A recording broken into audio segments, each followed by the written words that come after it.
Welcome everyone to this surprise edition of Stack Your Live. I'm Matt. That's RJ. RJ, how are you? I have the flu, Matt, so I am going to be putting myself off camera occasionally and also muting myself. So if you see a lot of coughing going on or my voice changes randomly, it's because I have the flu. I have successfully avoided the other one for 6 years. I tested myself and I have the actual flu. I don't have the other thing. So it is going. I am here. There are things to talk about. So let's do it. Hey, and we got memberships. Thank you very much to us. Thank you to us for doing that. We sent out a few. Hey, we gifted one to Mike Newland. So sorry to hear that you've got the flu, but hopefully the bee plaguing will end shortly. We do have Juan Meowmix joining us, and we've got James Ragland. Hey, James. So let's start with something a little bit different. And we're going to focus first on Apple and Chase, because as we mentioned, I think in our end of the year wrap up, we mentioned that Apple and Chase would probably be a thing. And we did. We have that they've announced that they have a deal. We don't know any aspects about the new card setup. We don't know any aspects about when the transition will happen. But what we do know is all Apple accounts will be moving. Apple Card accounts will be moving to Chase. So your credit, when you go to look at your credit score and look at your credit report was the word that I was missing. It will show Chase as the issuer, no longer Goldman Sachs. So that's good. They're buying the entire back book. They got $1 billion discount for buying the entire back book. We'll see what happens there. Sure. The card is still listed as no fee, so no foreign transaction fee, no late fee, no annual fee. So that's cool. But we don't have anything else beyond. It said it could be 24 months. Yeah, expected transition in approximately 24 months. Apple, unlike most companies, Apple doesn't overpromise, underdeliver. Apple underpromises and tends to overdeliver. So they could say 24 months. It could be, it'll take regulatory approval, sure, but I expect that they'll probably get this done in the next 12 months. So I think what's happening is Apple has... Hi, Chad. How are you? I think what's happening is Apple is saying, what's the longest this could feasibly take, right? 24 months. Perfect. Put that on everything. Yep. That way, if it takes 12 or 18, looks like we got our act together. If it takes 24, we were right. I don't think it really matters. I think the thing that we needed to know is, where is the Apple Card going? We probably are going to hear very little about the Apple Card between now and when things are done, other than maybe a couple things in the background. I have a Chase account. I have 2 cards with Chase right now, so this will be my 3rd. So it presumably will show up in their app. It said, and one of the things I read, it's going to be continuing through the wallet app as well. I don't know if it's going to always be through the wallet app. I can't imagine Apple is going to let that go. That was one of their marquee features. I would love if the other Chase cards could be in the wallet app the way that the Apple Card is. That would be a great way for Chase to make people like them a little bit more again. Because that app is fantastic. Oh, so that would be great. So for you, Keith, I understand that. I like the 0 APR for phones and computers because I get them a lot. So for me, if it keeps that, I will keep the card. I don't need to get UR. And honestly, I rather get cash back on the Apple Card than UR personally. I also like the Amazon card. You can't convert to UR, right? Like, I'm not mistaken on that. I can't imagine they're going to let you convert it to UR. I think most people with an Apple Card they're not target marketing of Chase UR points.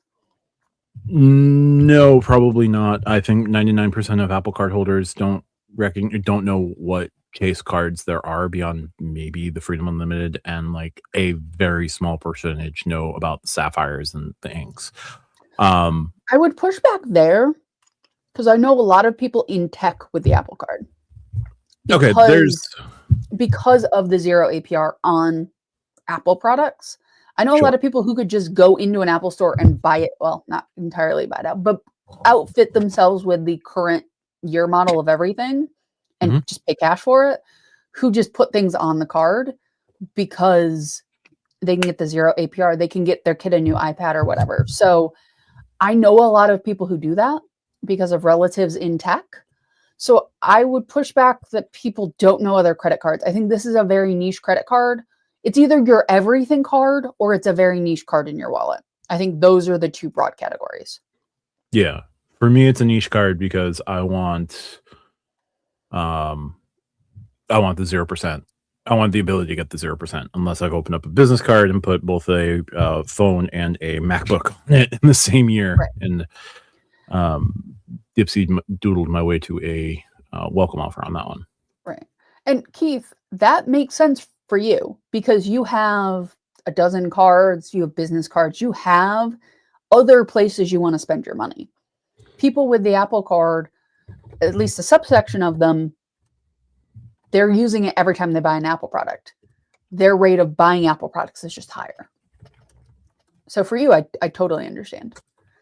Do you think there's eventually going to be an Apple One credit, Matt? Will there be a Sapphire preferred, Sapphire, regular Sapphire? Will there be an Apple One credit instead of just the Apple credit for where it is?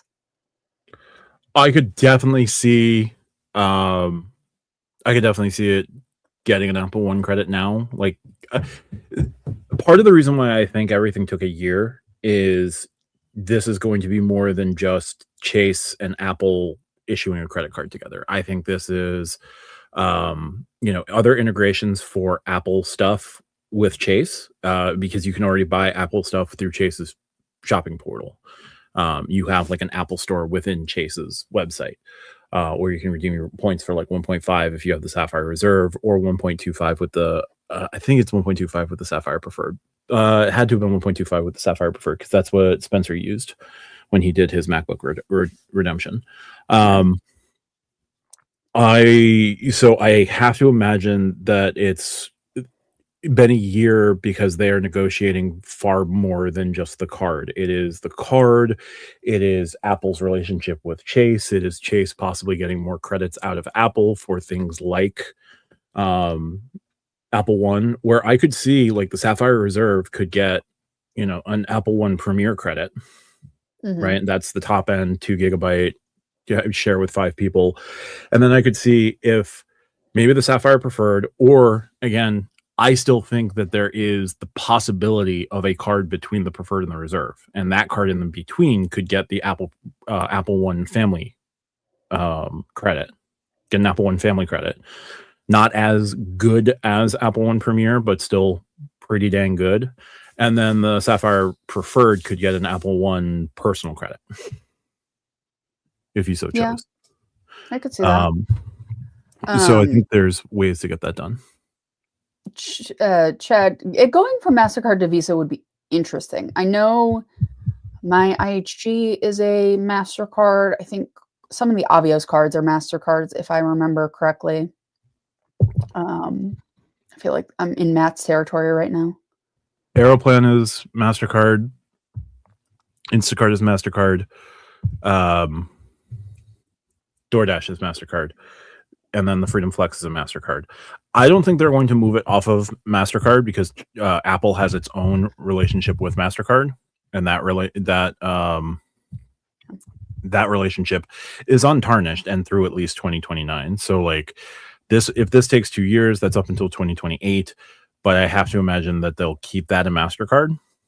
I don't know what they're going to do with the multipliers. I would love the option to let you choose whether you want to stay with cashback and put it into your Apple savings account, which may or may not be a high yield savings account, Or if you really want to just go rogue with it, they give you the option and the on-ramp to let it earn UR points and still have a mobile wallet category. Yeah. I said to Matt before the show that it would be very funny to me if the only way you could get a high yield savings account with Chase is to have the Apple Card. That would be very on brand for Chase. Keith, I think for most people, like I use the Apple Card as my sole card for like 3 years. Like that was just all I used. So I think a lot of people just get it. It is incredibly convenient in a lot of ways. And that becomes just a card you use a lot. So is it the best card for most people? No, but it is a card that I know a lot of people just use. So yeah, if you talk to us as credit card people, we're going to be like, yeah, you should use it either not at all or use it for, one or two very niche things versus something like somebody just uses the Freedom Unlimited for everything or the Apple Card for everything or whatever. Or the Delta Gold, as somebody was pointing out. AP was pointing out somebody he knows he works with. Yeah. So, and Clinton points out they did mention the payment network is going to be MasterCard. We know it's through 29. Switching payment networks always feels like more of a the other side just gave us a better deal than like a super like thought out move, if that makes sense. Like I understand if you're going to like Amex because that is a whole different ball of wax or Discover, but switching between like Visa and MasterCard always feels a little bit different. I know that Visa Visa is kind of circling around like a vulture on this one. And so, if there's any possibility they could wedge their foot in the door, they will. But I don't see that happening anytime soon. From Chad, the Apple Card will give Chase a great excuse to remain mediocre as an issuer in the realm of card offerings. Apple's brand, most things, brings a rabid and loyal customer base who will follow it no matter what. Yeah, there's always that possibility. The fact that Chase has the highest volume of card purchases as of 2024, like more purchases went through Chase cards at like $1.3 trillion. It stands to reason that Chase can just choose to be mediocre and still get a crap load of spend. Most of that spend not necessarily coming from folks who are angry at Chase right now and probably will be angry at Chase for a little while. If you want Chase cards to improve, stop using your Chase cards and encourage your friends to stop using their Chase cards. But that's not necessarily going to happen. It's also like the problem is something like Chase, right? You, me, everyone who has ever listened to an episode of SYP can stop using our Chase cards. And it will affect not even 0.00000000001% of Chase's bottom line. Like so many people would have to stop using Chase before they would even know something was wrong. Like that's why coordinated efforts against companies like Chase is so hard, is because A, it's inertia, and B, it's such a chasm that you have to jump. So it's a tricky one because like it's not like a local bakery, right? Where you can just like get 50 people not to go and that can completely change their books. Like you would have to get millions of people to stop using their Chase cards for them to really feel it. Or 3 churners. Yeah, I've said for Chase to start taking things seriously, they would need to see movements of like 3 to 5% of cardholders. Yeah. And I think part of what they're seeing, like part of what the issues with the Sapphire Reserve is that a not insignificant chunk, and I'd probably put that at around, let's say 1%, between 0.5% and 1% of Sapphire Reserve cardholders signaled intention to downgrade or signaled intention to cancel within the first 6 months of the card announcement, and that was probably before, including the switch over in October to the grandfathered folks getting the full benefits. So like grandfathered folks were calling in and switching before signups were offsetting. I think some of that was switching to lower tier cards to try and get the welcome offer again and cheat the system. That's probably not an insignificant number of that percentage, but there was a real number, a very real number to chase of people who signaled discontent, who signaled their willingness to cancel, signaled their willingness to downgrade the card, highlighted that the changes that were made were not helpful to them, not conducive to their behavior as a spender, and that is why you saw like that quick patch with the edit. You saw that quick patch with adding the select hotels the select hotels credit right around the time that the platinum card refresh launched. So it'll be interesting to see overall over the next year, because you're going to see probably another big drop in card holders around July, August of next year. This is the people who are getting on that initial welcome offer and the 125. So Chase sees that there's a very real problem on the Sapphire Reserve. The rest of the cards right now, they're not seeing a problem. So they're going to potentially stay mediocre. They could also just kick off, buy out all the accounts and then kick off a good 1 or 2% of the most delinquent card holders of the Apple Card when they get it. Yeah. It's interesting. So one of the things that happened when Apple launched the card is Apple is very focused on a few things. And one of them is they didn't want people to apply for a thing and not get it, because they're in the business of, if there is a market, we would like to sell you a product, which makes total sense when you're talking about a phone, or you're talking about a computer, or you're talking about a consumer good. Makes less sense when you're in like account underwriting and you're like, will this person pay us back? And there's been a lot of talk about Apple. They don't want to have people declined, so they're letting people have the card that probably shouldn't. And I do think that's going to be a central tenet with Chase.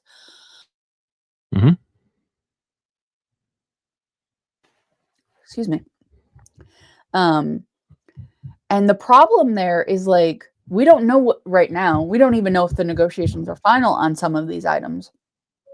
If Apple has eased up on that, if Chase has relaxed, if they've agreed we'll take 15% of people we wouldn't normally take to make sure. It's going to be interesting to see how that all works out, because Apple was very, very firm on that with Goldman. Yeah, and it was their hard and fast rule with getting the card in the beginning. Right. This is not when did they launch the card? 2019? No, 2017? Somewhere around there. Pre-illness. Pre-pandemic. Pre-illness. Yeah. This is not that time, and Apple has seen, I think Apple has sort of seen the constraints of their allow almost everyone to apply except the most craziest of cases. So August 20th of 2019. Okay. So pre-pandemic, really? Only 2019? Weird. Okay. No, actually that makes sense, because it was right around the time I started working where I'm working. Howdy y'all, I'm surprised Chase is taking Apple Card. We will soon see which company was the better negotiator. I think we're going to see it in asymmetric ways about who is the better negotiator. I think Chase is more interested in the relationship with Apple, not necessarily for the card. Yes, getting a portion of their customers would be huge, because Apple is one of the largest companies in the world, and they have a very devout following of users. I mean, heck, both of us here on the channel, we run pretty much all Apple lives. My personal /channel laptop is my MacBook Pro. I've got an Apple Watch. I've got an iPhone. I've got Apple AirPods Pro. I may or may not get back into the iPad layer of things. My child has an iPad that she uses. Her grandmother has an iPad that I've purchased. So they have a very loyal following of customers. And so Chase is banking on those folks, obviously. But I think Chase also wants, if part of their shtick right now is to become more of a lifestyle brand at the top end of their credit cards, being able to move past Apple TV and Apple Music and also give you Apple Fitness, also give you, put it all together in Apple One, give you an Apple One subscription for holding the Sapphire Reserve. That would be to Chase, like that you'd see that from Chase. That isn't about the card itself, but that is about negotiating into integrating Apple more into the Chase ecosystem.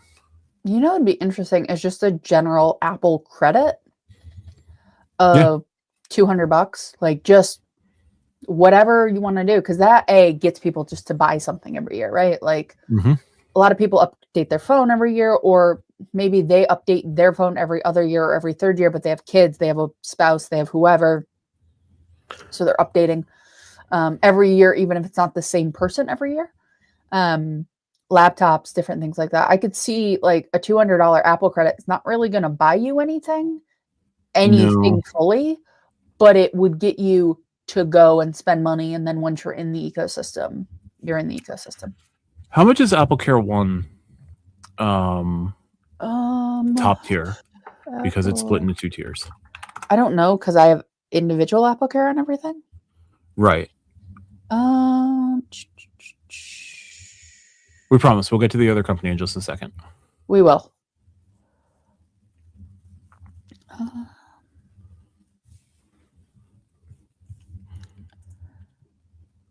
$19.99 a month.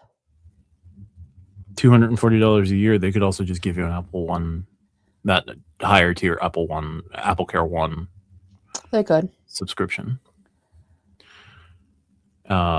Just register your Apple devices under that account, and as long as you hold the Sapphire Reserve, you've got Apple Care One for all your devices, regardless of when they were purchased and all of that. That could be Apple Care One is only 3 devices. Oh, okay, whatever. So you put on your 3 devices, but you can hold your 3 devices as long as you have that Apple Care One account. Like they never fall out of not never, but like you can maintain for a lot longer. I don't know why people are excited for the Apple Card. I can't imagine they would let you convert cash to UR points. It would kill their own terrible multiplier cards.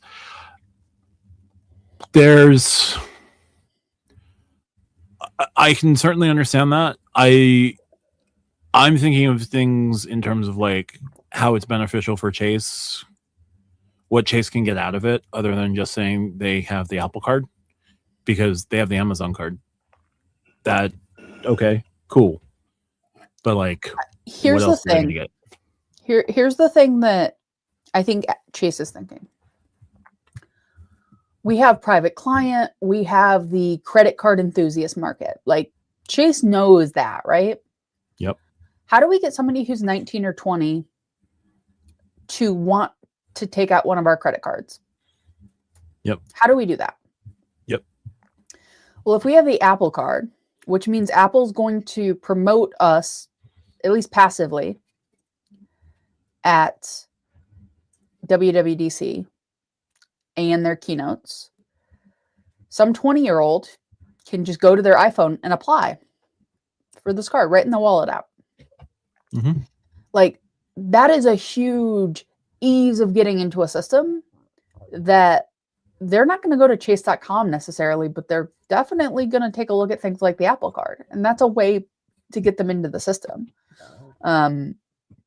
Where I don't think we're in credit cards.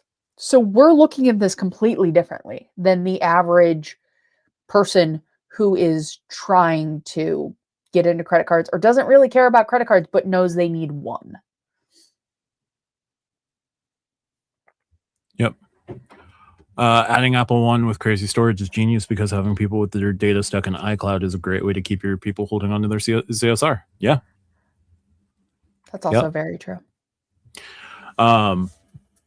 FOMO made an Apple once. It was gross. Why would they give away Apple Care when they wouldn't do it on Apple Card 1.0? I think it's just, I'm just spitting out things that could be part of negotiation. That could have been part of the negotiations. Like the difference between putting it on the CSR and putting it on the Apple Card, though, is huge. Yes. There is a huge difference between putting something on the Apple Card and putting something on a $800 credit card. Yeah. Like there's a fundamental difference there. And you could see like actual like Apple credit, like an actual dollar amount of substance being put on the Sapphire Reserve for Business. Yeah. It could be the Dell credit, but for Sapphire for Business. Yeah, but not a laughable number. Yeah. Because that 150, well, the 150 is just silly. But you do get a bigger benefit when you spend like 5,000. Yeah. I think you get like 20% back or something like that. So anyway, Chase, Apple Card, they have the deal. The deal is done. The deal took a year.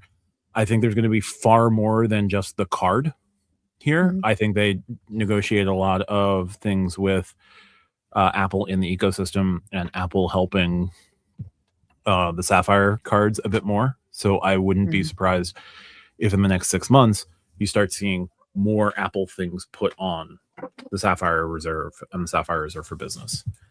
And if they put out a middle of the road Sapphire between Preferred and Reserve, that card could get some Apple stuff. And I think Sapphire Preferred would obviously get some Apple stuff as well. John, how's it going? Just finished watching John's live before we hopped on. Decided to hop on. All right, Matt.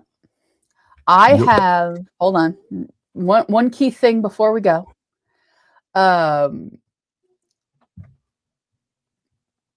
They might. So here's the thing. Here's why they might. They still get the services revenue. Yep. If they raise the dollar amounts and they give you a credit, they're still getting 100% of the services revenue, so they can report it to their stockholders as, we raised services revenue by, $1 billion. Yeah. Where, so that they might be doing it that way. It's different putting it on their card versus putting it on another card. Like there's a fundamental difference in how they can do that. Yeah. And Skate said that you spend 5K on Apple, get 1K back. You could see that on the Sapphire Reserve for Business. I don't know that you're going to see, maybe it wouldn't be 5K, you get 1K, but maybe you could see like a 10% return on 10,000 in spend, which would still be 1K. But I do think that there's going to be something Apple business related, because Apple likes one of the only weaknesses that Apple has is that it doesn't have a strong business revenue generation scheme. They do okay for business. They do. They want more SMBs, and they have any chance that you can to set up a business relationship with Apple. Apple goes out of their way to try and get one set up with you. We should have Apple sponsor Stack Your Points. See if they'll kit us out with new laptops. Gladly take their money. They have a not recycling program, but their trade-in program for business is different than that for individual, because they expect that you are coming back to them all the time, and it's not quite a recycling program, but it's an interesting scheme. My job also uses Windows, and I wish they didn't. I look at my laptop behind me all the time, and I'm like, I miss you. All right, Matt, it has been a half hour. Yep. So I have avoided most of the BILT talk today. I was busy at work. So I do not know a lot of the BILT things. I do know what the cards kind of sort of look like, because you shared that with me in a DM night before last. Anyway, so I knew what the cards look like. I don't really know what the cards do. So for me and all of the listeners, we're going to gather around.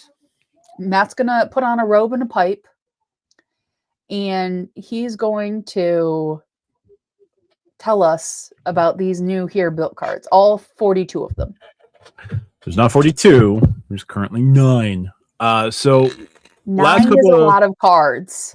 Yes, it is.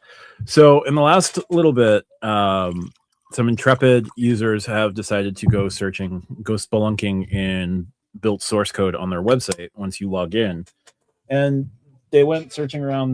They went into the web dev tools. They started pulling up searches. They started looking for the card or 2.0 or anything like that, and they were able to find information on the cards. So like first there was the code names, which were Tahoe, Veil, and Aspen. Tahoe was the no annual fee card, Veil was the 95 card, and Aspen was the 495 card. Then they found code that showed that the $95 card was going to have a multiplier of 3 times points on either dining or grocery. And that's been further expounded on. Those same intrepid searchers found more than just the code names. They found actual card products. One set, this is coming from Danny the Deal Guru, one set was for the BILT Blue, BILT Obsidian, and BILT Palladium cards. Blue is the no annual fee, Obsidian is the 95, Palladium is the 495. BILT Blue would come with no annual fee, a welcome bonus of $100 BILT cash upon approval. Rewards would be 1x on rent and everyday spend, rent, mortgage, and everyday spend, 4% BILT cash on everyday spend, key benefits, no foreign transaction fees, access to neighborhood benefits program, which would all stack on the 1x, and use BILT cash to waive rent and mortgage transaction fees. Then there's the BILT Obsidian card, $95 annual fee. You get $200 BILT cash upon approval, no spend required. Choose 3x on dining or grocery, capped at $25,000 per year. The grocery is definitely capped at 25. I'm assuming that both are capped at 25. We're just going to go with both are capped at 25. 2x on travel, 1x rent, mortgage, and everyday spend. That sounds familiar. This card sounds very familiar, with the exception of this grocery category. 4% BILT cash on everyday spend. $100 BILT travel hotel credit, $50 semi-annually. It's like the Sapphire Preferreds credit, but twice. Cell phone protection, weird that it's listed on the $95 card, but not the no annual fee. And use BILT cash to waive rent and mortgage transaction fees. That's actually held over from Wells Fargo. They just forgot to delete it. Probably. Like Wells knows how to do cell phone protection. Cardless is like, oh, we're on the hook for this. They got to pay us $95 to start. Palladium, $495 annual fee. This one comes with a welcome offer attached with BILT points. You'd get 50,000 BILT points and $300 BILT cash after $4,000 in spend in 3 months. Rewards would be 3 times on dining or grocery, your choice, 2 times on everything else. This 3x on dining and grocery is a mistake from DDG, from Danny the Deal Guru. This is not actually on the card. My fault. It would be 2x on everyday spend, 1x on rent and mortgage, 4% BILT cash on everyday spend. Key benefits, it says BILT Gold status, although BILT Gold status was mentioned in the annual fee. So don't know if it's a part of holding the card or actually just a temporary status for the welcome offer. $200 BILT annual BILT cash. Priority pass, BILT says worth $469. That would be priority pass select. That would be the top tier one. Don't know if guests are included. Don't know if restaurants are included. Bunch of questions there. And use BILT cash to waive rent and mortgage transaction fees. So that is one setup of cards. Are they saying that they'll give you BILT cash and you're using that to waive rent? Like, are they saying they're gonna take the money that they just gave you to waive your fees? Because it sounds to me like they're like, here's $100, now give us $900 or give us $96 total for all of your fee waiving. So I'm not sure, because it sounded like with this setup of cards, there's going to be the 3% transaction fee. You could waive the transaction fee with enough BILT cash. Right, but like reading that, and again, none of us actually know what's going to happen. This is all speculation. This is all just sort of us expounding. This is, you know, whatever. But like, I could see a world where BILT's like, here's $100. We're just going to take a little bit of it away every month to cover your, or if you're not, you know, if you don't have $100 in there, you can't waive it. Yeah, it wouldn't shock me. Yeah. That's just one setup of cards. Yes, there are a couple. There's a couple. So they've also, those same intrepid code spelunkers found some other cards. Another 2 sets, 2 whole lineups, and we'll get into those in just a second. But did want to highlight, Chad, can't lie, it's a bunch of people reading the same editorials while adding analysis as deep as a roach's kneecap. Jeez. Then acting like they reinvented the wheel, save for a few who actually had an opinion. Yeah. I have a little bit more like what I think they're trying to do fleshed out in a video that's dropping tomorrow afternoon. We'll get into that here in just a few moments. Matt I do think and some of I what they're doing don't know is how to brilliant. shut up, so you'll get opinions. If they're good or not is not for us to judge. It's for all of you to judge. But you will get opinions. Don't worry. Aw. This is what I love. The community referencing each other. I genuinely enjoy when that happens. So speaking of, they found another set of cards. We're going to go through both of them separately. The first, it would be you gotta make that bigger, Matt. My flu-riddled eyes cannot read print. So there we go. All right. I appreciate you. Thank you. Yep. First, we'd have the BILT home card. This would come with the same $100 BILT cash welcome bonus. 0.5 point per dollar on rent and mortgage. 1x on everything else. And this lovely card, I want to log in. What are you doing? Leave me alone. This lovely card would require 10 transactions to waive rent and mortgage fees. Okay. $95 would be called the BILT everyday card. This would be $200 or $100 BILT welcome bonus. The tooltip and the text say different. The codes say different things. 3x on neighborhood rewards. 0.75 points per dollar on rent and mortgage. 1.5 on everything else, which is kind of like the holy grail that everybody was sort of expecting for a no annual fee card. $100 BILT travel hotel credit annually. $50 twice a year. And another 10 transactions to waive rent and mortgage fees. Then the BILT neighborhood card would come in at $495, 50,000 points plus $200 BILT cash welcome bonus on $4,000 in spend. Also says there's a $300 BILT cash welcome bonus on no spend requirement. Don't think that's the case. Anyway, this card would earn 6 times neighborhood rewards, 3 times dining, 2 times travel, 1 times rent and mortgage, and everything else. $400 in BILT travel hotel credit annually, $200 twice a year, $200 in BILT cash annually, priority pass, 10 transactions to waive rent and mortgage fees. Okay. That lineup feels more what I thought they were going to go for.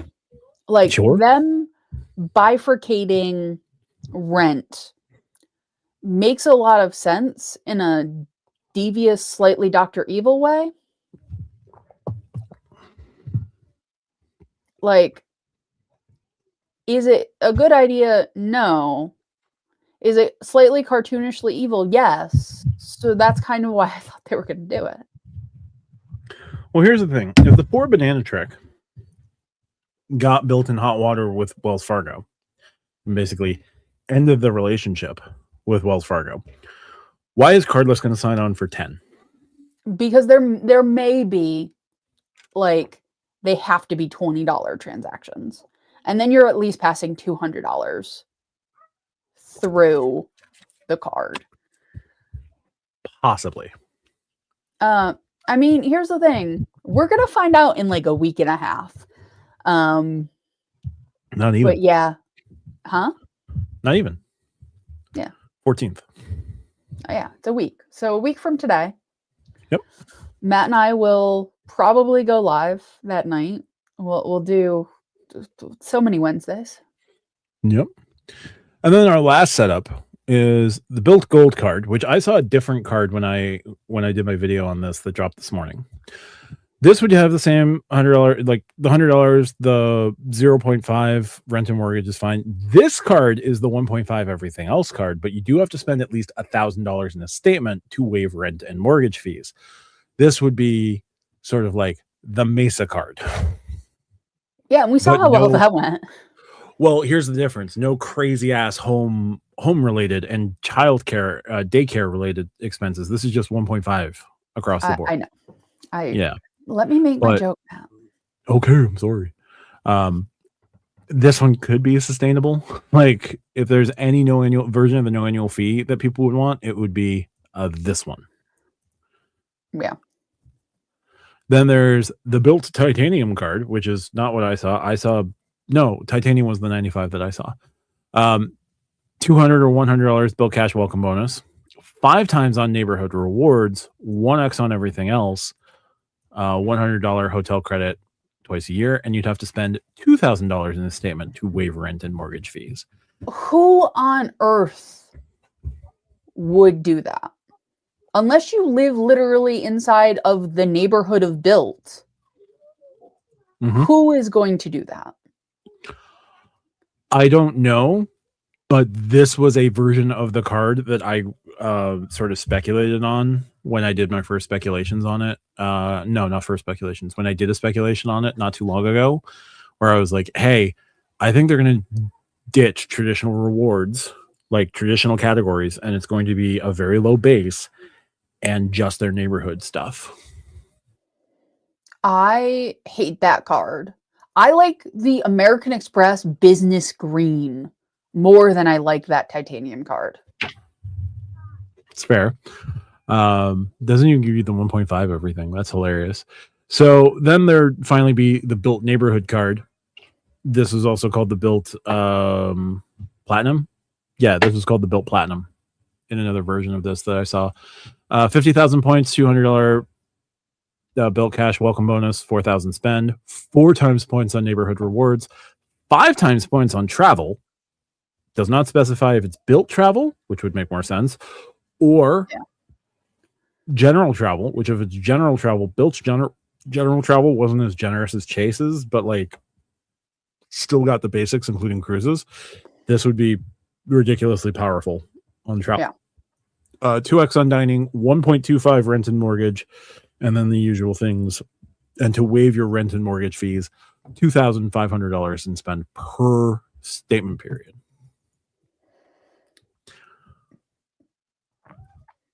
Gabby Huberman, I fail to understand how people can take issue with the 495 2x BILT points plus 4x BILT cash version of the card. If a different issuer did the same, everyone would say it's S tier. So I think the 2x everything is fine. I think that's actually secretly a really strong and interesting process. I think what happens with the BILT cash is you have to divorce you have to divorce it from the idea of like free rent and mortgage processing. If you're using the BILT cash to eliminate the processing fee, you're never going to keep up, and you're never really going to keep up unless you are all in with BILT. Right. Like, that is just not going to happen. Now, the 495 2x everything card, I wouldn't necessarily think of it like, I would think of that as the Venture X, as the replacement for the Venture X in your wallet. I think if you're not in an area where you can benefit from Capital One lounges, you're not in a place where, you know, this, that, and the other, I think you could get away with that card. Now, I don't know what other travel protections it would have. Maybe it could have like rental car status, because at least you have Hertz President Circle. At least you have Hertz President Circle on the Venture X. But what you don't have here is those guaranteed like travel protections, primary CDW, anything like that. Maybe they're on the card, maybe they're not. So there could be some, you know, devils in the details there.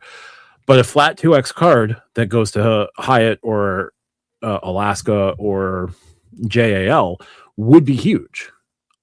The 4% cashback, the 4% BILT cash, that is entirely just funny money. Like Bill Cash is currently worth $1 today. They say it's worth $1 today. If people blow up Bilt Cash, and like there's already people in the churning community and the manufactured spend community who are trying to break these cards, like inventive ways to break these cards before they're even announced, right? There's already those conversations happening on the internet. If 4% is like giving people too good of a deal, and I've already seen some people in some discords trying to like break the, like have the idea of how this can break for in their heavily in their favor. Bilt can't get away with that. Like they already gave you too good to be true once, and they did it with the third largest bank by assets under management in the United States, and that relationship spoiled real bad. They can't get away with it with cardless. Like they're not going to be able to offer you the moon. The second that Bilt Cash starts to be too good of a deal for you, for us, the customers, they're going to slice some portion of its value. So it won't be $1 equals $1. It'll be $1 equals 75 cents. It'll be $1 equals 50 cents. So also, like, you have to agree with, or actually, hold on. I clicked on the wrong one for you. I'm sorry. To agree to this, you have to trust Bilt. You have to trust Bilt that the partners that you want are going to stay. You have to trust the company. You have to put a lot of trust into Bilt. Like, I'm not saying that it's a bad card. No. And if you're just looking at the numbers, if you're just looking at that, I agree. I don't trust Bilt as far as I could throw Matt right now with the flu. Like, I don't trust them. Nothing they have done in the last 2 years, or as long as this podcast has been going, has told me you should trust this company to do what they say and to say things clearly. Because they still haven't said things clearly from like last year. So it becomes this question of everything that we're seeing. Some of the stuff we're seeing is genuinely good. Other than the titanium card, most of what Matt just showed is good. The problem becomes, do you trust Bilt Cash to stay at the current value? Do you trust the partners to stay? Do you trust? I trust right now American Express is going to keep the partners that I personally care about. I trust Chase is going to keep the partners I currently care about. I care about IHG. I have the IHG card, but still, right? Like,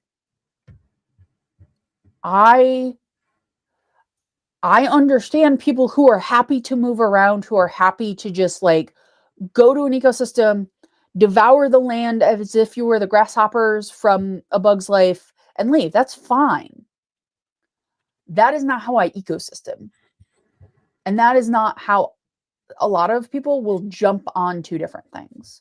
So again, if you want to take advantage of it and you think it's great, I absolutely don't have a problem with that. But you have to put in the caveats of you have to trust a company that is shown over and over and over again. It's not particularly trustworthy. So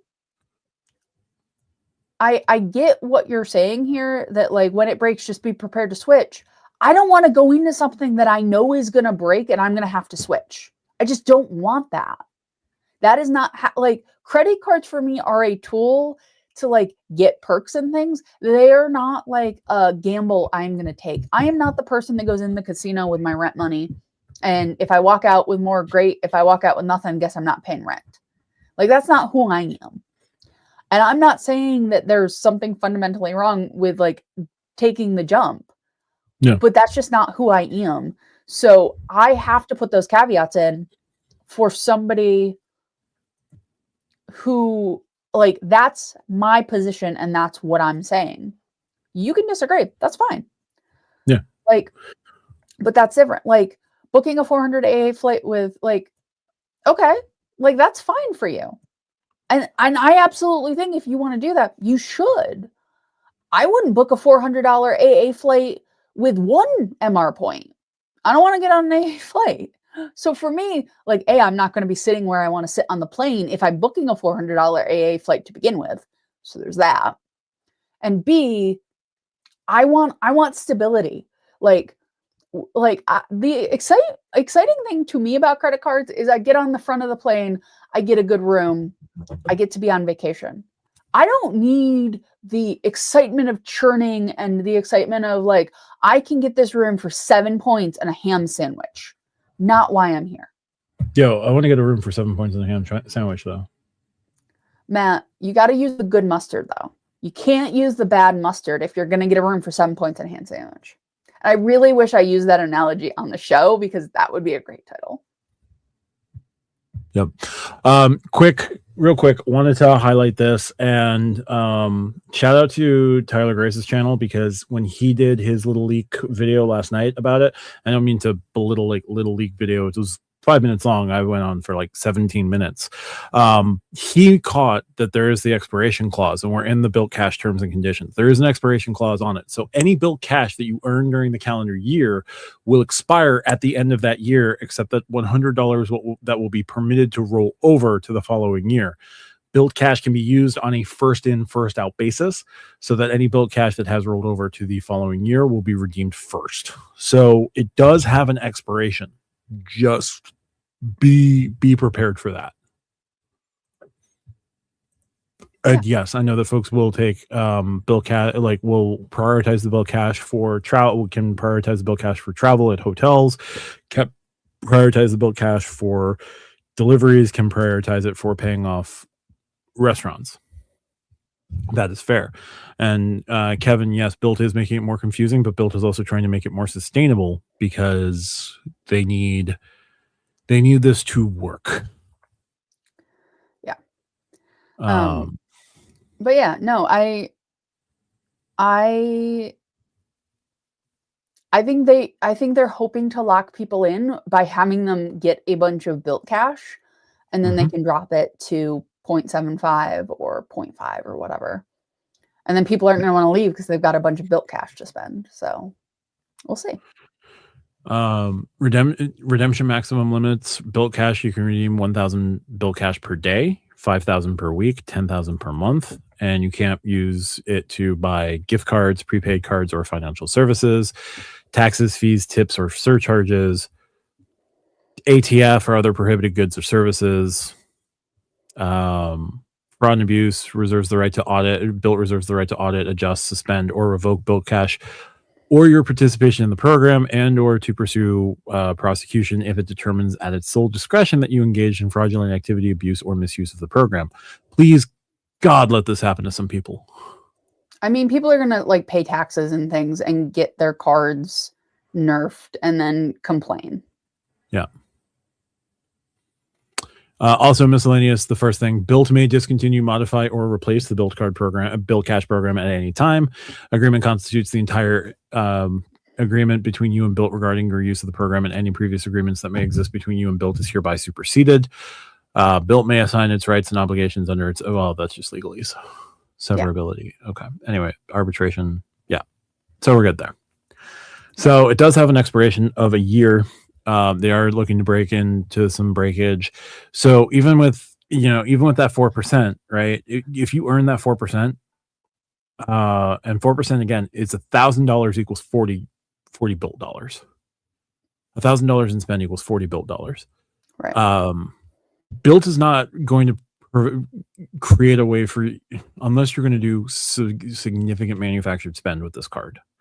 There isn't a real way to generate a ton of BILT cash to use in the BILT ecosystems. I mean, unless this becomes your only card.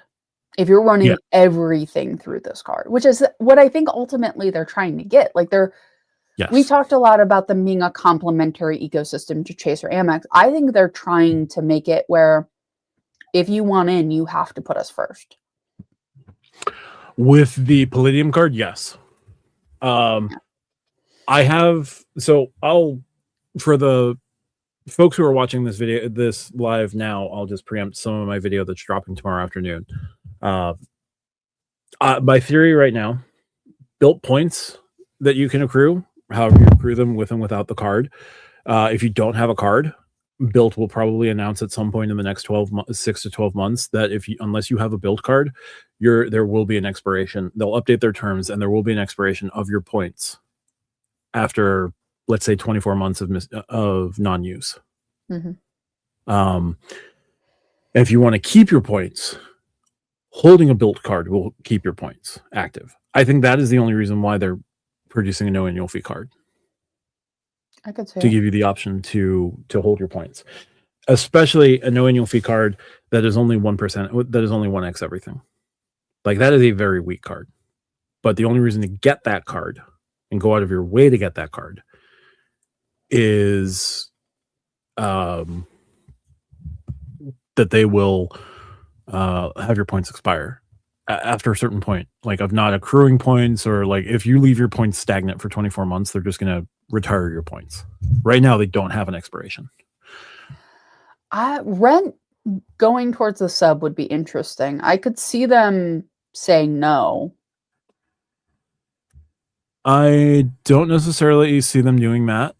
I would also be very apprehensive of trying to do the smash and grab. Like, BILT is aware of smash and grab as a thing. Like, their vice president of travel, whatever Mr. Kerr's title is, Mr. Kerr is one of the kings of churning. Like, he knows the churning game. I don't think that they're going to allow you to just simply smash and grab and not try to keep you to convince you to keep the card and maybe downgrade you or give you some sort of BILT cash related retention offer to hold the card. But they can't really afford churners to smash and grab this card. This is not a card, this is not a market for them to try to do this is not a card to try to do smash and grab with for them. Like, they're betting the company on these cards. Yeah. And the everyday spend might go towards it not. That would be interesting, because now the best use of your rent is not actually through a BILT card if you're working a sub. No, especially if it's a 3% fee either way. Like, your rent is used on your other subs. And maybe one way that you could do it is, like, if you earn enough BILT cash, you could use the BILT cash to offset the fee on your non-BILT cards. I don't know if that's a thing. That is entirely speculation on my part there. But you are going to see BILT partner with some of their transfer partners who have co-branded cards, and they're going to try to increase the ability, like, give you BILT points on rent with other co-branded cards. Like, they do that with United, and they do that with Alaska right now. I wouldn't be surprised if by the end of the year that program doesn't include that program also includes Hilton, Marriott, Hyatt, IHG, Southwest, and one other major airline with a major credit card, maybe Aeroplan. And if Accor launches a US-based card, Accor would also be involved in that. Yeah, I could see that one. No, what I think, I don't know. Business cards don't count toward rent. Don't count toward the rent. It's personal only. Yeah. Because folks were asking about the Atmos business card, and it's not a feature. It's not a feature extended to the Atmos business card, nor is it a feature on the United business cards. Can you even link a business card through the BILT app? You could, but if you paid your rent with it, nothing's going to happen. They'll take the payment. Sure. I almost wonder if they'll turn off at some point business cards through their app at all. No, I think they're going to keep that open as a possibility to eventually do business rent and business leasing. I'm surprised that they haven't tried to start to get that off the ground. They might just be waiting for the new system. Yeah. Like, they've been through 3 issuers in 5 years, so I can't imagine that they're going to be able to turn rent into a thing immediately. But, like, their next round of funding If they do another round of funding before a potential IPO, it's to get built business off the ground. Yeah. But yeah, no, it'll be interesting. Because they said that you couldn't. Is it the 250 or is it you're getting the full half a point per dollar? Interesting. Okay, so John did his. That's not supposed to happen according to the BILT terms, but all right. There's a lot of things according to credit card terms that are not supposed to happen, Matt. Yes, I know. Yes. Or people parking in parking spots that don't belong to them. Don't be dinguses with where you put those signs. Don't even have those signs. They're important signs. Yeah, please check. Let us know. No, but the funny part is in all of this, if they had stayed with Wells Fargo, if that relationship had not have soured, yep, I think a lot of this would have been useful in rehabbing their image with a lot of people. Yes. In a way that I don't know if it will be with cardless. Because here's the thing is like, we genuinely don't know if cardless is going to be able to handle the volume of people. Like, they might just have to start declining people at a certain point, not because their credit is bad or they're not a good risk, simply because they can't keep issuing cards. Given cardless, that's a very distinct possibility. Juan, how dare you ask anyone if they got the split card? No one should get the split card. That is a terrifying card.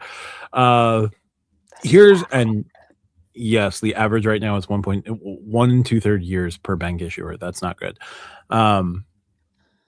Here's where was I going with this? I don't remember. Wells Fargo. Oh, yeah. Here's the thing. Everyone that is really upset about the rent, like the rent processing fee going to 3%, owes Wells Fargo an apology. Wells Fargo is the reason that you paid nothing in processing on your BILT card for rent for years. They foot the bill on that.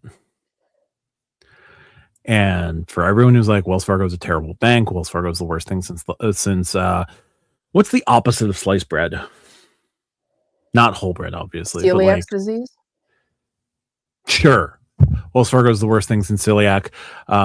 For the folks who bitch and whine and moan about Wells Fargo is the reason that you got fee-free processing for rent. They were shouldering that burden for the longest time. And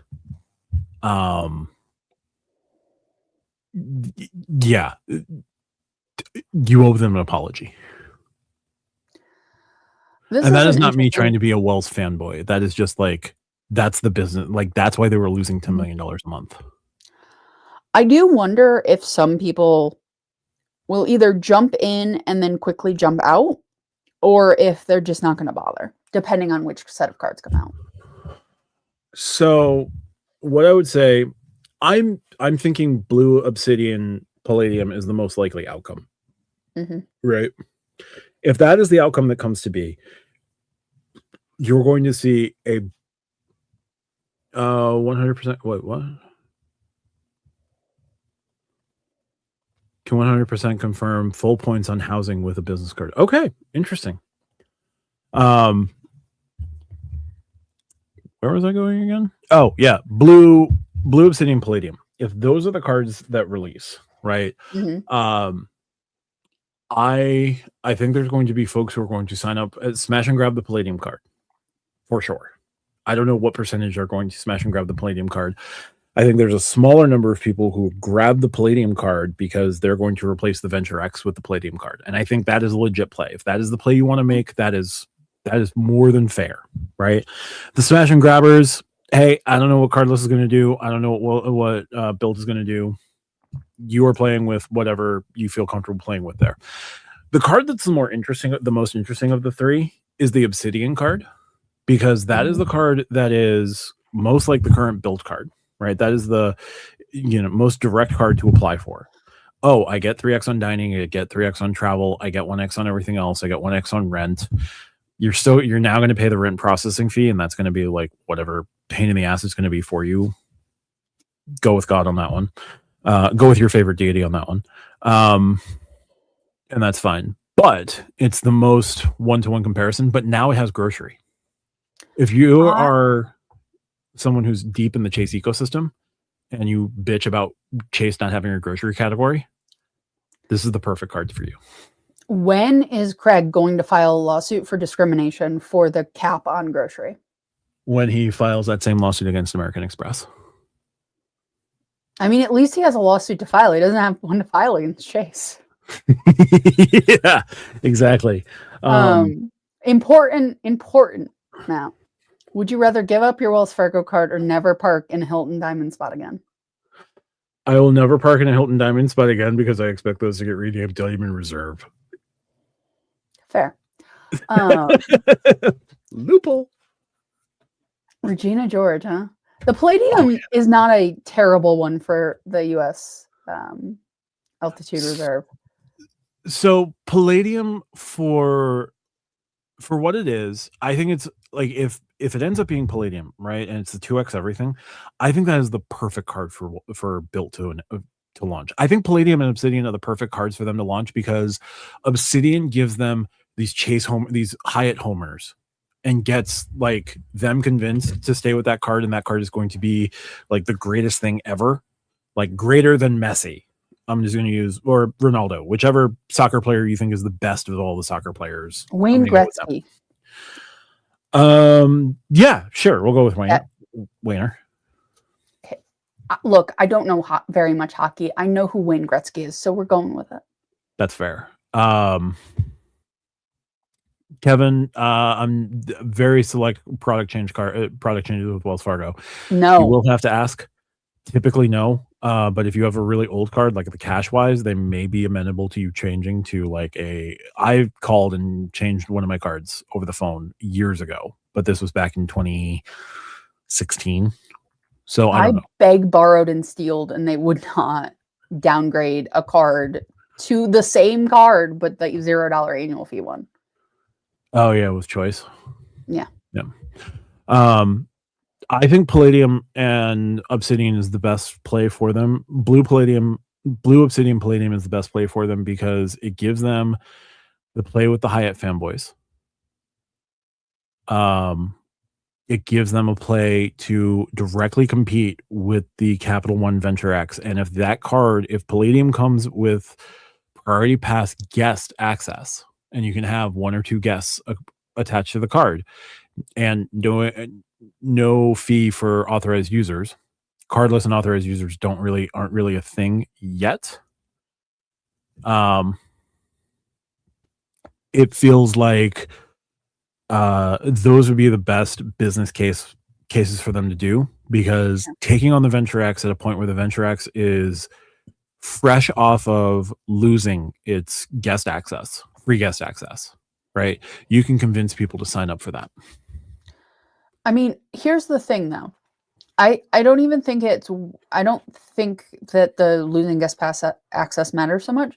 I think the big one is like Capital One has other things going on than worrying about the Venture X right now. Like their eye is on the Discover payment network. Like they're not thinking about the Venture X. So in 6 months or a year when they wake up, they're going to be like, oh, we have a direct competitor. Crap. We've been dealing with the Discover network. So I think that is part of it, is like, if you're going to do it, now is the time to come for the Venture X, because Capital One is focused on dealing with all of the Discover. Yes. Vincent, seeing Apple's press release about Chase takeover of the Apple Card makes the news feel even more real. It's real. Like it's going to happen. What does the blue card accomplish for them? They wanted a no annual fee card. They promised that there would always be a no annual fee option. They didn't promise that card would be good.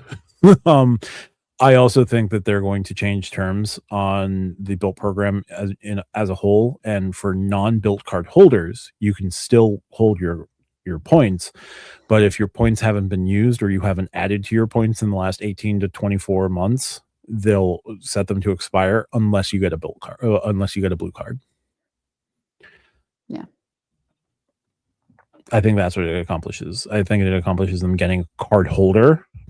And I don't think they really care whether or not you use that card because it's so weak, but it gives them an excuse to expire points from folks who haven't been engaged with the program.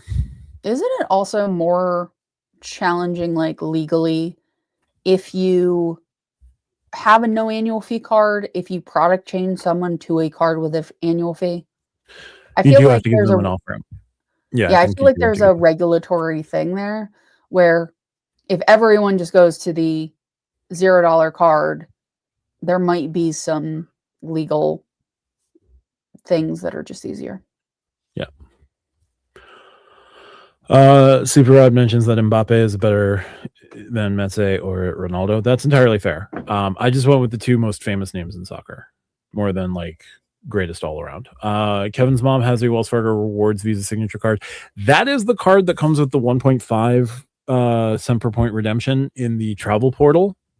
Wells Fargo's travel portal is ridiculous, but she's got one of those mythical golden ponies cards. You may want to add cards around it to move to the point system there and redeem for flights at 1.5 cents, at a guaranteed 1.5 cents per point. It's only flights, but that's the mythical golden ponies card that Filmo loves and Dugrouse has.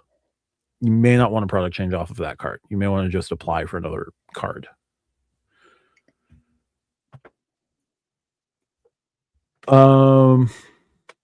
I've learned that in this game that you cannot have a 1-to-1 transfer ratio with partners, no foreign transaction fees, and 2x catch-all. Physically impossible. Sure, the Venture and Venture X still have 1-to-1 transfer partners. They haven't nuked all of them yet. But that 5-3 to JetBlue is still the funniest thing. Yeah. Absolutely That's embarrassing. so weird. I don't know who negotiated that one. But I can tell you, they were definitely drinking this when they were. What is that, gold label? Yes. I would love this. It may happen. Like, this might be... Because Apple was only dealing with Goldman, and Goldman was like, Goldman. Chase is a very different. Yeah. City Double Cash plus Strata Premier. Double Cash carries the foreign transaction fees for sure, and it's got the nerfed one. You can't use the Double Cash as your everything card. Well, you can, but you can't transfer it 1-to-1. MasterCard Priority Passes still have restaurants. Okay, so we haven't done this in a while, Matt. Can you explain to people the restaurant part of Priority Pass? Because we do occasionally get comments of like, what are you talking about? Sure. So Priority Pass in the good old days, Cashwise, she could product change that. Yes, product change to Cashwise. Cashwise is 1.5% cash back. That's no, not when the active cash exists. Priority Pass in the good old days. Yes, it's 2026 and we still do foreign transaction fees because the banks need money. Priority Pass, your Priority Pass on your cards used to also get you into Priority Pass restaurants. It would be a $28 credit per person. So if you had a family, if you could get 4 people into the restaurant with you, you would get what, $132 of you would get $132 credited back to you off of the price of the of your meal. And even if it was 2, you'd get $56. So if you do like $100, you get a $56 back. You paid $44 for your meal. There was a change where Priority Pass noticed that, American Express had their own lounges. Capital One was announcing the intention of their own lounges and started opening their own lounges. Chase was opening their own lounges. And so the lounges also come with food options. So why are we bankrolling our lounges and our restaurants, and you're not giving us anything extra for it? So they cut the restaurant benefit on a number of cards. Now, the US Bank Altitude Connect still has 4 Priority Pass passes associated with the card for no annual fee. And those passes can be used either at Priority Pass lounges or Priority Pass restaurants. The US Bank, not US Bank, sorry, the Bank of America Premium Rewards Elite card, that's the $550 annual fee card, has an unlimited Priority Pass and unlimited Priority Pass restaurants. US Bank has no interest in lounges, so they'll probably get to keep that forever. If you're a bank that has announced an intention to go to lounges, or you're launching a card in 2025, you don't get the restaurant benefit anymore. So the Strata Elite doesn't have the restaurant benefit. It's a MasterCard, but it does have access to Priority Pass lounges. So it is a different section of Priority Pass, and you can buy it. There's a certain membership of Priority Pass that gets you like unlimited visits into their lounge and unlimited restaurant access, but you have to buy that separately. It doesn't come attached to many credit cards anymore. It used to, as pretty standard, like the Platinum had it, the Venture X had it, the Chase Sapphire Reserve had it, the Citi Prestige card had and has it for those who are grandfathered into the card. And so you just have the ability to go to a restaurant that is in the Priority Pass network, enjoy a meal, and get comped $28 per person. I keep forgetting that that HSBC card, but I like to blank HSBC out of my memory because they're a terrible bank. The other one that has it would be the UBS Infinite card as well. But that's if you want to do Unified Bank of Switzerland. My question, I suppose, would be how much are people using this versus how much were people happy that they had it? A lot of it was people were happy to have, like, a lot of the backlash when banks started losing restaurant access was you took a thing that I had that I used maybe seldomly or maybe used all the time and stripped it away from me. There are airports that only have Priority Pass restaurants and not Priority Pass lounge options for you. Like you go to Detroit, right? You've got the Sky Lounge, Sky Club at Detroit, right? Several. Detroit has a in that one in the North Terminal. There's a whole other terminal for like no, there's not Delta. I understand. No. There's the McNamara terminal. Sure. The McNamara terminal, which you claim doesn't exist, doesn't have a lounge, doesn't have a Priority Pass lounge. So there are Priority Pass restaurants at the McNamara terminal. There's at least one. Portland has tons of Priority Pass restaurants, does not have Priority Pass lounges. So depending on where your airport is, there are airports that have Priority Pass restaurants that don't have Priority Pass lounges, and at least like you could get a savings of that. And yeah, Charvezio is correct. 99% of the things people complain about in this space is things they rarely ever used, but are made that they don't have it anymore. Yeah, that's fair. Because you took away my shiny. I had it and I was going to use it, and then you took it away. Now I can't use it. How dare you? Oh, good. Portland has a Delta Sky Club. Yes, but they don't have. I'm just looking to see if I can go there because I try not to fly places that don't have a Centurion or a Delta Sky Club. That is weird. So you're never going to Chicago? I mean, I go to Detroit. I can just drive. It's a direct flight even. Not even that many airports with restaurants. I was surprised by that. But I think that's what's nice about it. It's not as much your experience, in my opinion, than the overcrowded Priority Pass experience. Yeah. Like the restaurants at least have seating. Now there's not a ton of restaurants, obviously, like there's not as many restaurants as you think, but it was a nice like $28 savings per person off your bill, which when you're waiting for your flight or your flight gets delayed, like at least having the option to go get an overpriced martini and like have that overpriced martini reduced to something closer to normal is okay. I know I'm bougie. I know I'm in a Sky Club or a Centurion. Like, I get it. Priority pass. If you're only domestic, right, which is my focus, and we talk about this on the podcast all the time. I'm focused primarily on domestic. I understand priority pass is an entirely different game overseas. So is choice. I get it.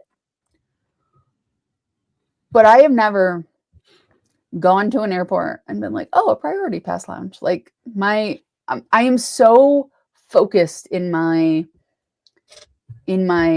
search and in my routines, my travel day experience, that I don't even know. I know my home airport doesn't have any lounges, so it doesn't matter. We do have a sports bar, though. And a bagel place. A really good bagel place, actually. Bagels are sort of important. Seriously? Okay, so I thought Leonardo da Vinci Airport was in Florence. No, it's Rome. That's hilarious. There are 37 U.S. airport restaurants for Priority Pass. Yeah, there's more than 37 U.S. airports. Yes. One of them is Bill and Hillary Clinton National Airport. Fayetteville or Little Rock? Little Rock. That's what I thought. There is, I mean, some of them are like, there's like 3 in Boston Logan. Yeah. It's, let's see, 1, 2, 3. There's one in Syracuse. 4, 5, 6, 7, 8, 9, 10, 11, 12, 13, 14, 15, 16, 17, 18, 19, 20. So there's 25 actual airports. Hooray. I mean, like, I used to live near around Rhode Island. So like if I lived in Providence still, right, and I was flying out of TF Green, then maybe I would care, right? Because there is one in Providence. But I think that's the thing, is like, I get it's a takeaway. I do. But is it a takeaway that you actually care about, or do you just care about it because it was taken away? Mostly it's because it was taken away. 99% of the time I'm going with it because it was taken away. And that's fine. Like, if you're more concerned that it was taken away, be my guest, right? Yeah.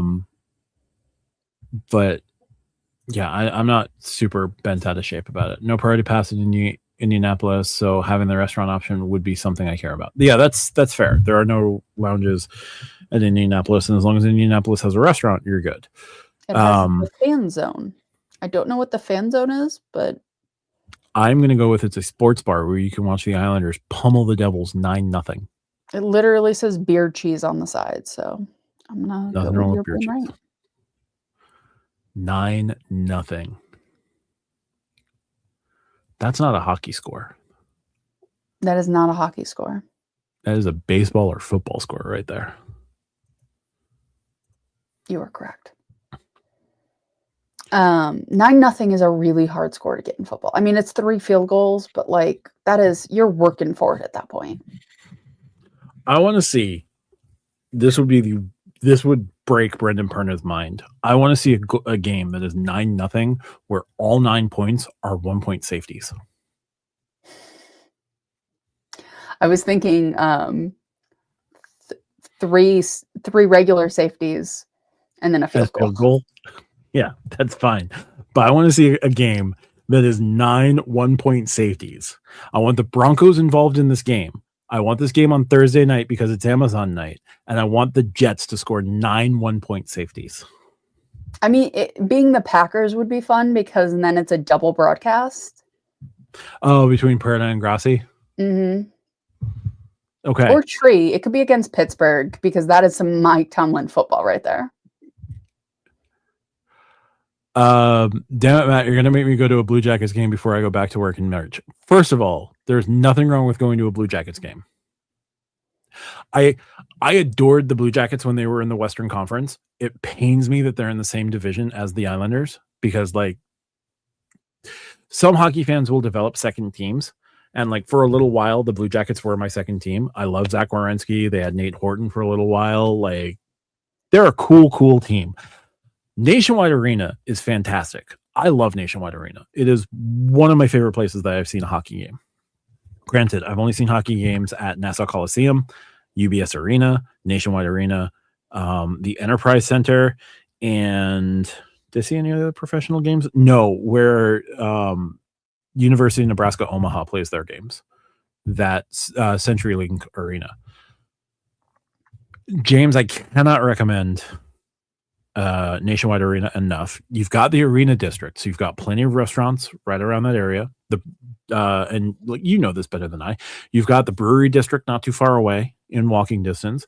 You've got a select number of hotels not too far away in the short north and right across from the arena district. And they fire a freaking cannon.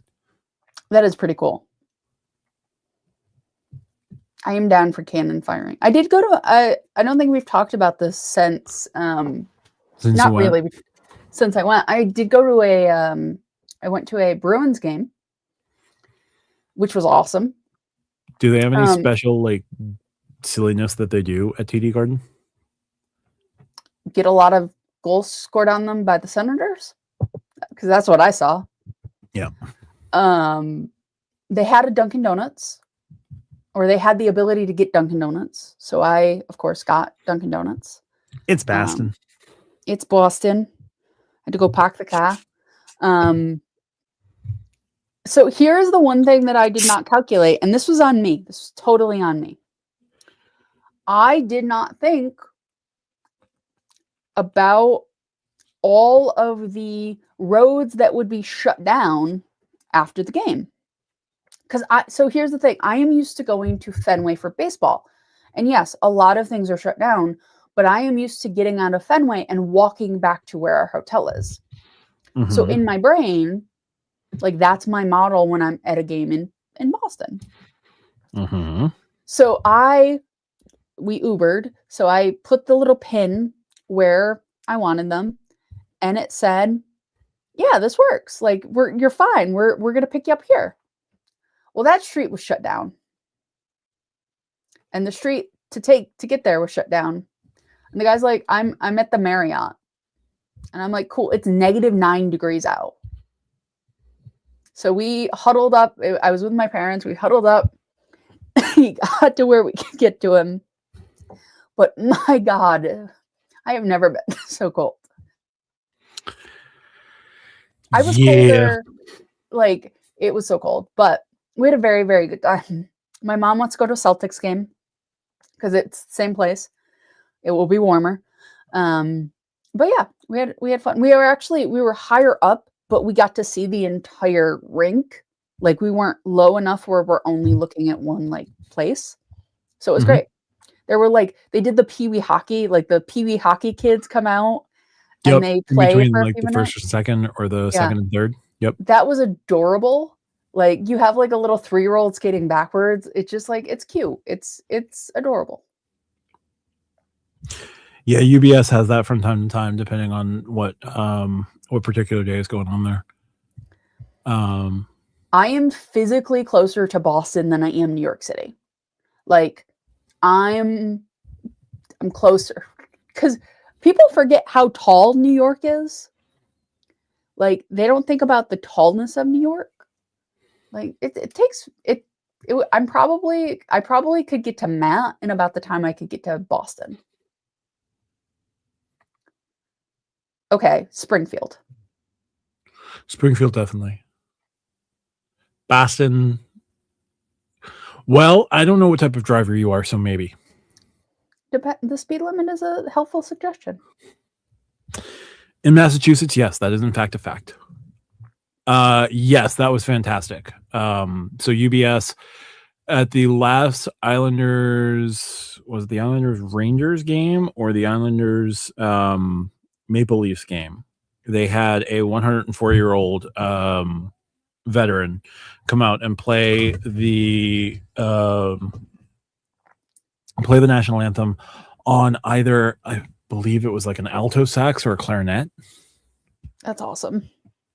but like in lieu of their usual in-house anthem singer, and the in-house anthem singer changes every year. When I went, it was the in-house girl, or it was a different singer. Either way. Daddy Vroom did mention that one side effect of the restaurants is much more pleasant. The restaurants are much more pleasant now because almost no one can get in, which helps. So one thing I didn't think about when I went to the game is they were playing the Senators, which is not an American hockey team. It's Canadian. So we got to listen to the Canadian anthem. I am a big women's soccer fan. I know the Canadian anthem very, very well. So I was one of the very few people who seemingly had any idea what any of the words were, though it did trip me up because basically every time I've heard it has been female pronouns because they had a queen. And now they had to change the anthem because I believe I think it says Her Majesty in one part or something like that. So, they got used to it for 75 years, and now it's Charles, and Charles is not long for this world, and then it'll be William, and then it'll be George. Okay. Oh, they're going back to George? Yes. Oh no, that's fine. George begat Elizabeth. The next Edward is going to be awkward. I mean, Charles was slightly awkward because there was, the beheaded one and the one that caused the war. Though it's been a little while since that. Are you talking about the Revolution? No, I'm talking about the Civil War. Oh yeah. Oh yeah. That's why her last kid got Edward, because he was never going to be king.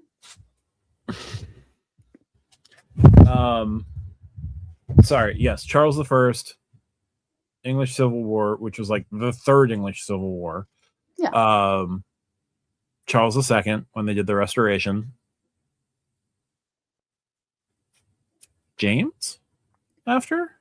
Yes. James I.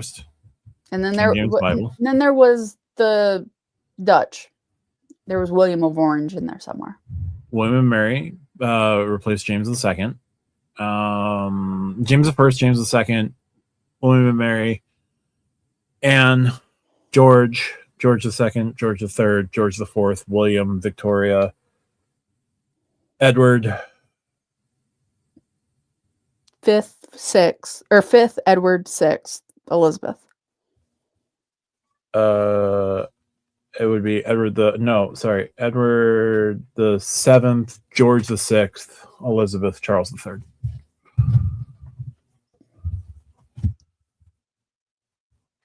Because the last Edward had to give up the throne to marry an American, and then I mean, he was also like a sympathizer for some people, but Yes. James was after Elizabeth. It was after Elizabeth I. Ah, shit. That's right. James I is after Elizabeth I. I think they should bring back Alexander, because there's not been a King Alexander of England, but there has been a King Alexander of Scotland. A few Alexanders of Scotland. I just know they're not bringing back John. Probably not. No. Yeah. That's right. James was after Elizabeth. Do Robert. They could do Robert. For both sides. Yeah, Henry VIII, Edward the something, Edward the Sixth.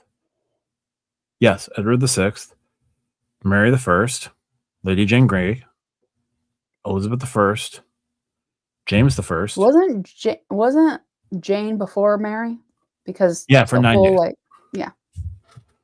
It's Edward the Sixth, Lady Jane Grey for 9 days, Mary the First, Elizabeth I, James the First. After James,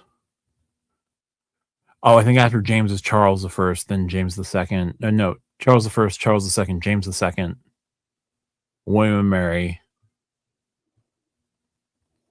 More likely, another John or another Matilda. They should bring back Matilda. Empress Matilda was a badass. She was. Peter, Paul, and Mary are just okay. Oh boy. Thanks, Juan. Stinky Monkey Baby, thank you so much for joining. And he's added the banana emojis as in addition to Juan's meowdies. So yeah, BILT. BILT is a thing. I'm very excited when they finally drop everything. So they should drop everything next Wednesday. Yep. The Monday after, I am so excited to be on the podcast with Lonnie. Oh, Lonnie and I'm hoping that we get Craig for that broadcast, obviously. I have a feeling that the Monday after the BILT announcement is just going to be Lonnie and me filibustering the entire episode. I'm very excited. It might be the most unhinged episode ever, and that is saying something. For us, considering when we start, yes. I may have to whip out more whiskey on that one. We might. So depending on how off the rails it goes, I might just make the executive decision, mostly just because I'm the one who edits most of the time, of just posting the entire show. I might just be like, here is 2.5 hours. Everyone go. It depends on what happens. So if they just come out like, I don't think, Matt and I are always up at midnight. We are not people who sleep. If it happens at midnight, we might, but I don't think it's going to drop at midnight. I don't think it's going to drop at midnight. I don't think it's going to drop at 3 a.m. Like they're trying to plan something. Like they're trying to plan. And this is probably the dumbest part of this whole thing. What I think they're trying to do is a tech event. Yeah. Because they saw what Robinhood has been doing in the last couple of years. When Robinhood first announced their Robinhood Gold card, they did a whole event for Robinhood Gold. Now they have, like, Robinhood has like a tech day every year that they try to do. They want WWDC. Like they want that spectacle. Yeah. That's what they're going for. We or like history, a okay, Sleepy Rod, we like history. Haven't met a single fellow citizen who cares about the royalty. I think the new mainstream age royalty is probably the billionaires here. Yeah, that's fair. But like, I wouldn't mind hanging out with Princess Beatrice. I would like have well, I don't drink anymore, but I would break that to have a pint with Anne because she knows some shit. Oh, Princess Anne, yeah, she knows far too much shit. She knows where all of the bodies are buried. She might have helped bury a couple herself. Oh, she absolutely buried like 3 or 4 of them herself. She knows where Lord Lucan is. She knows a lot. There's anyone still alive who knows where Lord Lucan is. It's Princess Anne. That hair holds secrets. It's why it's been styled the same way for 50 years. Y'all can have the, like, how often does a man think about the Roman Empire? No. How often do I think about British history? Yes. All right, Matt. We're at 1 hour and 38. Any final thoughts? Any percolations in your head? Not really. I have an analysis video dropping tomorrow. Again, I think that what their play is BILT is asking you, how in are you going to get with them? Are you all in? If you're all in, here's the Palladium card. If you're not all in, but you want to play very heavily in our ecosystem and still get rewards and like offset your stuff you're doing with Chase or Wells Fargo or anything like that, I think you know, here's the Obsidian card. If you want your BILT points to last forever, here's the BILT blue card. Only thing I know you need to know about British history is 1776. No, you need to know far more about that. About it. Juan says that he's very deep in. That's fair. If you think Priority Pass will have guest access, if they want to, if they don't want to, and we are 1 hour and 40 in, if they don't want to fuck it up, they should have guest access. The other thing that we're sort of overlooking with all of this, the premium cards, all of the premium cards, whether it is the Venture X, the Sapphire Reserve, or the Platinum, all three of those have new abilities that kick in at $75,000 in spend. I think BILT will have $75,000 kickers in some form or fashion. I don't know if it's guests at Priority Pass. That would suck. I think it would just be waive the remainder of your fees. Yeah. But I think it would behoove them to do Priority Pass with guests. Yeah. But then, like, they may not get the ability to get everyone in, because there's not too many cards that like supersede, getting your guest in. But it'll depend on the Priority Pass lounge itself to determine if your guests can come in if it's super crowded. But yes, I think that they're going to include guests.